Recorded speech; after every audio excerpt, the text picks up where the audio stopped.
सोना,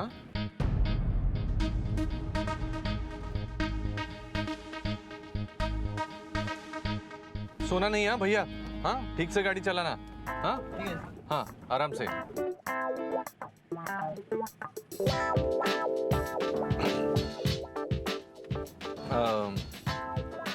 काय झालं शनाया? काही बरं नाही वाटत आहे का? काय होतं? Feeling a little feverish. अरे बापरे, एक काम कर, हे जॅकेट घे. अगं तू बघून काय राहिली? ते देत आहेत तर घेऊन घे ना कोट.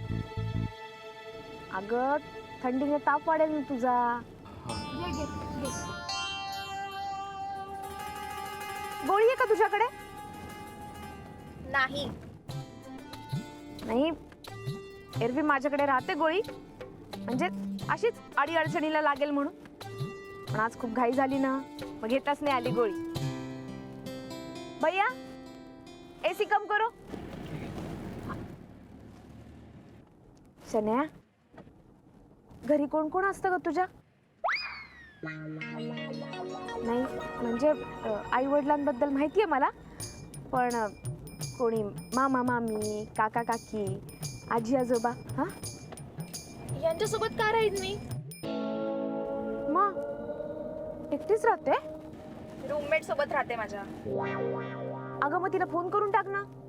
नाही म्हणजे एवढं रात्रीचा ताप बीप वाढला तर माहिती असावं ना, म्हणून. बाकी काही नाही. हां बरोबर आहे. भक्तीला आय मीन तुझ्या रूममेटला कर की फोन. हां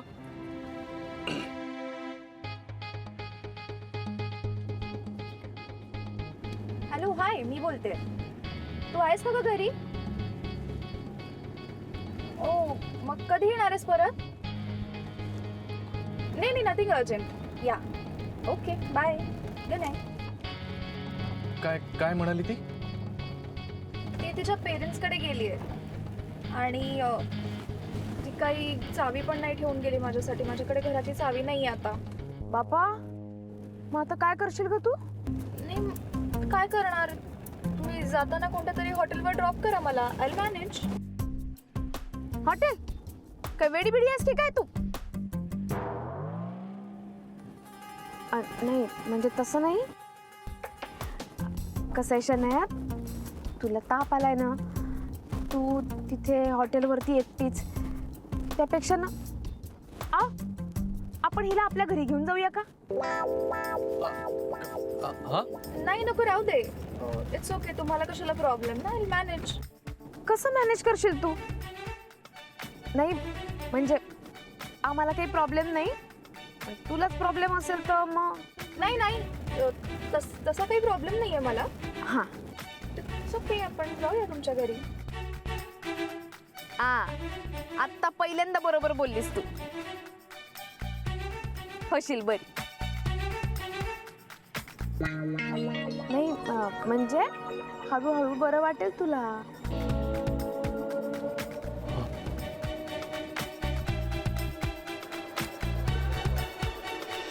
भक्ती मिस, राधिका माझी खूप चांगली मैत्रीण आहे. तुम्हाला काही प्रॉब्लेम नसेल तर तुम्ही मला सांगू शकता. काय झालंय? काही सिरियस प्रॉब्लेम आहे का? ॲक्च्युली रेवती, मलाच तुमच्याशी या विषयावर बोलताना फार ऑकवर्ड फील होतंय. काय झालंय? गुरुनाथचं अफेअर सुरू आहे माझ्या रूममेटशी. तिचं नाव शनाया सबनीस.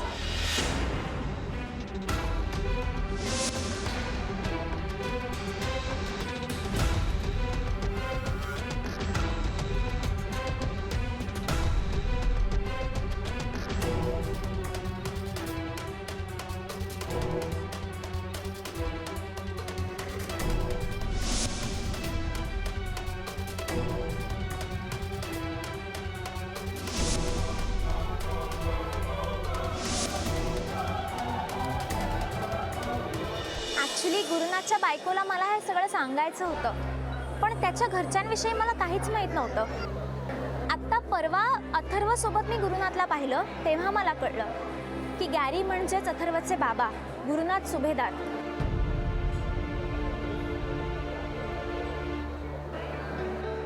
मलाही संशय होताच गुरुनाथचा.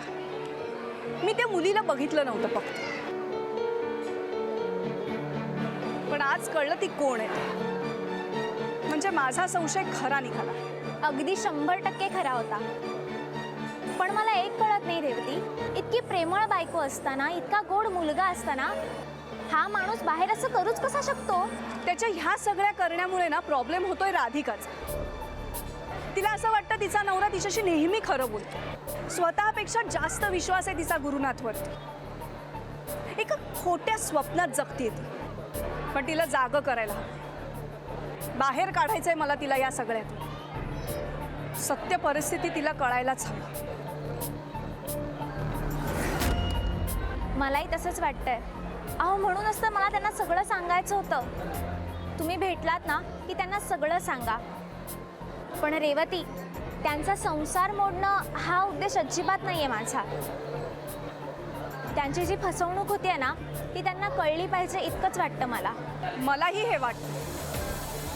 पण काय आहे ना, राधिका खूप साधी आहे, खूप भोळी आहे. हो ना. मी तिला अनेकदा हे सगळं सांगायचा प्रयत्न केला, पण तिला माझं काही पटतच नाही. तिला असं वाटतं की माझ्या मनात जगातल्या सगळ्या पुरुषांबद्दल द्वेषच आहे, आणि म्हणूनच मला तिच्या नवऱ्यावरही सतत संशय येतो. अहो पण मग त्यांना आपण हे सगळं सांगायचं कसं? काहीतरी मार्ग काढायलाच हवा यात. आमच्या सोसायटीत सुबोध गुप्ते म्हणून एक आहे, ते मला ह्या सगळ्यात मदत करतायत. भक्ती मिस, मला तुमचीही ह्या सगळ्यात मदत लागेल. हो नक्की. चला मी येऊ मी, आणि काहीही मदत लागली तर मला नक्की सांगा. हो. बाय नेहा. बाय भक्ती बेस.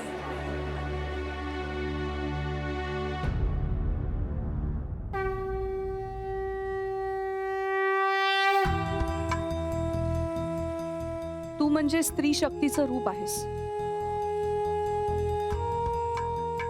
आणि तरीही जिथे तुझी पूजा केली जाते तिथेच स्त्रीला मात्र काडीचीही किंमत नाही. अजूनही इथे म्हाताऱ्या आईला रस्त्यावर सोडणारी मुलं आहेत. स्वतःच्या स्वार्थासाठी बहिणीवर हात उचलणारे भाऊ आहेत. बायकोला पायपोस समजणारे नवरे आहेत. आपल्याच मुलीला गर्भातच मारणारे निष्ठुर बाप आहेत, जे तुझ्या रूपालाच हीन समजतात. मग ते नवरात्रीत कसली पूजा करतात, कसले उपास, कसली साधना.